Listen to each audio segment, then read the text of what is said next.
Hey everybody, this video is going to cover the second sample classification essay that you had to read for homework. So this one is on breakfast foods. So once again, we're dealing with a classification essay, just like baseball fans. So we're taking a large group of something and figuring out ways to classify or categorize that larger group. In this case, we're dealing with breakfast foods. All right, so we're going to read the introductory paragraph and figure out how this author has decided to classify breakfast foods.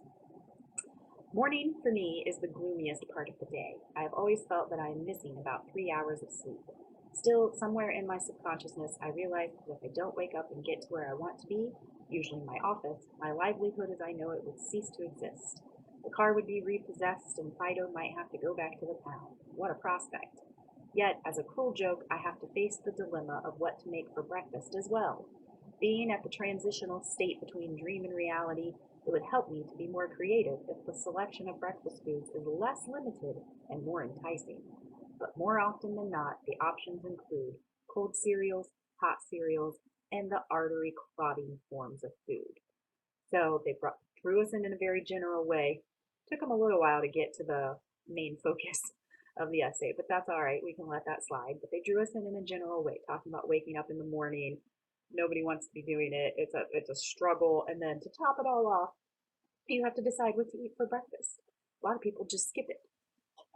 But he's saying here that it would be easier to choose what I want for breakfast if the selections were more creative but less limiting.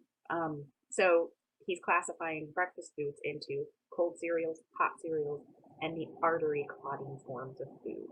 So very strong thesis statement there at the end. We understand exactly what he's classifying breakfast foods and how he's classifying them.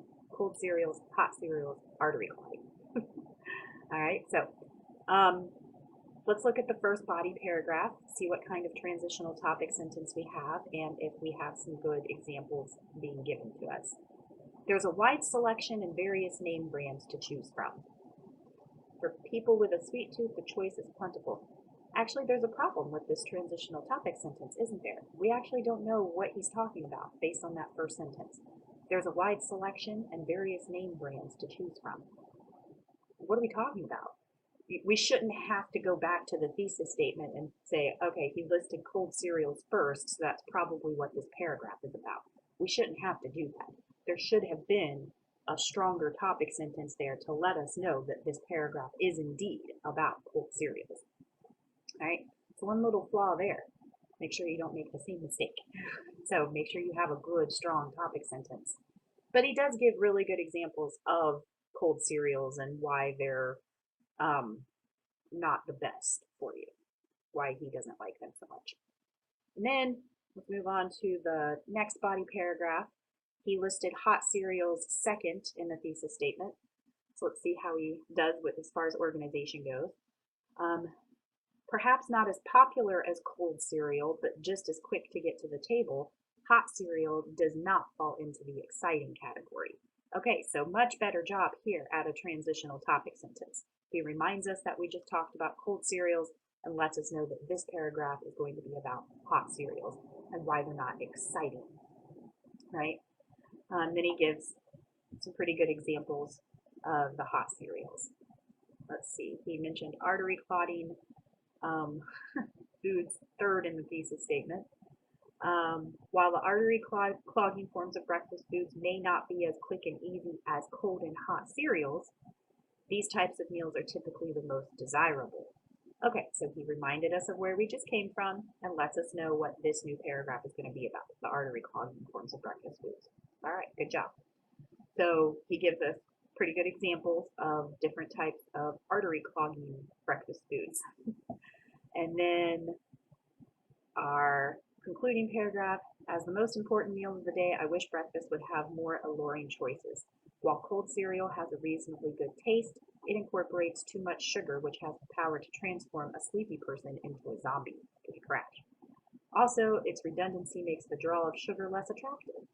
Hot cereal, though healthy, does not hold its charm for very long due to the bland taste and curdling texture once it becomes cold. The cholesterol-loaded foods, however, prevail over the rest, but because of the excessive amount of fat in those foods, they're not frequently prepared in most households. Moreover, due to the lack of time in the morning, these laborious meals cannot always be prepared. I now make larger portions for dinner and save the leftovers for breakfast the next morning. This is a healthier alternative, and it also gives me more time to sleep. All right, so he does a pretty good job of pointing out, he classifies breakfast foods into these three categories, and there's an underlying purpose to it. It's to show that each category might have its attractiveness, but they also each have a very big drawback, which makes none of them a good choice in his opinion. So it's almost like, I'm going to classify breakfast foods into these three categories and explain each category just so I can prove that breakfast foods in general as a whole kind of suck.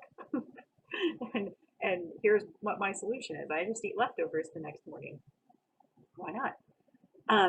So other than that first body paragraph where he didn't really give us a good topic sentence, the rest of the essay is pretty strong. Had that introduction, grabbed our attention, drew us in a very general way, narrowed our focus, and then by the end of the introductory paragraph, we had that laser-focused thesis statement. He did follow the same order in the body paragraphs. The same order that he listed them in the thesis statement is the same order he discussed them in the body of the essay. 2 out of the 3 body paragraphs had really good transitional topic sentences. We could have easily fixed the topic sentence for that first body paragraph, though. It would have been as easy, when it comes to cold cereals, there's a wide selection and various name brands to choose from. That's all we would have had to do. Just let us know that it's about cold cereals. He gives pretty good examples to support each classification, and then he gives us a concluding paragraph that clearly sums it all up, reminds us of everything he's talked about, and leaves us with a final thought.